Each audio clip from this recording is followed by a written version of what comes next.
Bien sûr qu'au WWF, on s'intéresse depuis longtemps à la mobilité durable. C'est pas simplement les transports. Mobilité, on imagine le transport, mais c'est l'urbanisme. C'est la manière dont on conçoit nos échanges, notre habitat. Parce que ça a toujours un lien avec l'étalement urbain, avec la destruction et l'érosion de la biodiversité.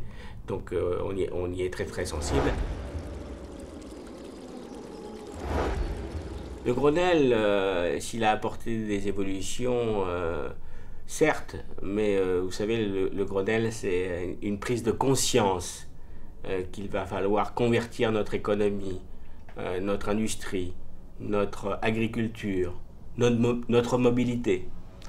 Mais une fois qu'on a la prise de conscience, il faut le passage aux actes. Alors certes, il doit y avoir une réglementation, et en ce sens, le Grenelle, pour beaucoup, ça sera le verre à moitié vide, et pour d'autres, ça sera le verre à moitié plein. Mais c'est l'amorce d'une prise de conscience et de décision.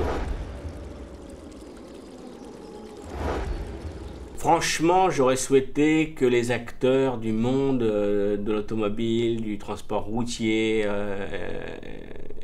aient pu prendre de l'avance.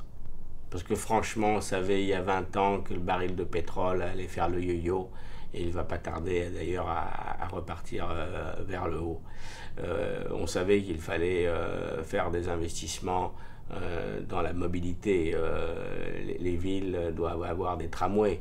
On a passé notre temps dans les années 60 à détruire les tramways des villes pour les rétablir à grands frais maintenant. Quel manque de perspicacité. Une voiture électrique, on peut sembler que ce soit le nec le plus ultra. Parce que soudain, non-émission locale.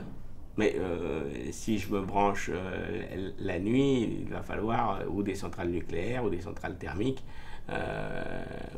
pour pouvoir alimenter mes batteries.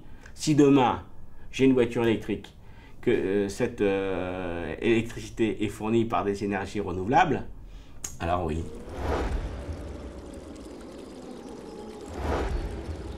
La liberté, notre liberté, c'est pas simplement le transport. Notre liberté, c'est de transmettre aux générations futures une planète vivante. Voilà, c'est ça la liberté.